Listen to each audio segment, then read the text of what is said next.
회심 준비론에 있어서 그 준비라고 하는 말을 할 때에 율법을 자꾸 삽입을 시키고 있거든요. 그래서 이제 율법과 도덕법을 이제 거기에다가 이제 집어넣고 얘기를 하는 경향이 좀 있습니다.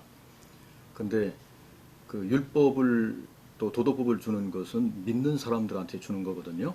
근데 믿지 않는 사람들한테 율법을 준다고 해서 저들이 이해하고 알 수 있을까요? 그 웨스트민스터 신앙고백서 9장 3항에 보면 사람이 죄의 상태에 놓여 있을 때 자기들이 회심을 준비할 능력이 없다라는 거죠. 그걸 웨스트민스터 신앙고백서 9장에도 분명히 말하고 있습니다. 그러니까 우리 사람이 준비할 수 있는 능력이 없는 거예요. 전적 부패했기 때문에. 그런 사람들에게는 복음이 필요한 것이지 율법이 필요한 게 아니거든요. 복음을 전달하면 그들이 그 복음을 들으면서 성령이 역사해서 동시에 말씀과 성령이 함께 역사해서 그들이 거듭나거든요. 그럼 그들을 의롭다 칭할 것이고 하나님의 자녀된 백성이라 할 것이고 하나님의 자녀가 된 그들에게 율법을 주잖아요.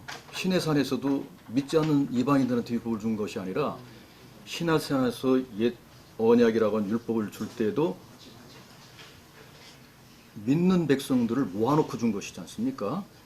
믿지 않는 사람들한테 준 게 아니잖아요. 그렇기 때문에 믿는 사람들한테 율법을 준 것은 하나님의 뜻을 알게 하려 합니다. 하나님의 뜻을 알고 우리가 이렇게 살면 안 되겠구나. 그러면서 이제 성령의 역사와 함께 더불어서 그들이 삶의 변화가 일어나서 열매 맺는 삶을 살아가는 것이 오늘의 믿는 사람들의 모습이라고 볼 수 있는데 여기에다 뜬금없이 구원의 과정 속에 구원의 서정 속에다가 처음에 예수를 믿는 믿음, 구원 얻는 믿음에다가 그 사전에 회심 준비의 과정을 넣는단 말이에요. 그것은 말도 안 되는 소리죠. 그리고 그들을 무섭게 해서 율법을 가르치니까 지옥의 형벌이 있다는 등 뭐 이런 소리를 하면 무서워한다. 무섭게 해서 그들로 하여금 복음을 사모하게 한다. 세상에 그런 말이 세상에 성경 어디 있습니까? 복음을 들으면은 기쁨이 오는 것이지 왜 무섭습니까? 그래서 기쁘다 고지우셨네 만백성 맞으라 다 찬송하여라 이런 그 성탄의 찬양은 바로 그런 측면에서 예수 그리스도의 이 땅에 오심은 기쁨이거든요. 샬롬을 우리에게 주러 오셨는데 왜 무섭고 떨립니까?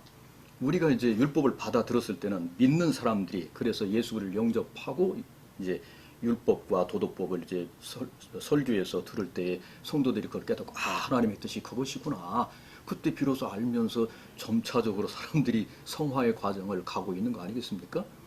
이런 것을 왜 이상한 회심준비론이라는 말을 청교도에서 사용했던 그런 것이다 해가지고 역사의 과거를 끌고 와서 사변적인 용어를 사용하는 그들이 이렇게 한국교회를 어지럽혀서야 되겠는가? 나는 여기에 찬성할 수 없다고 봅니다.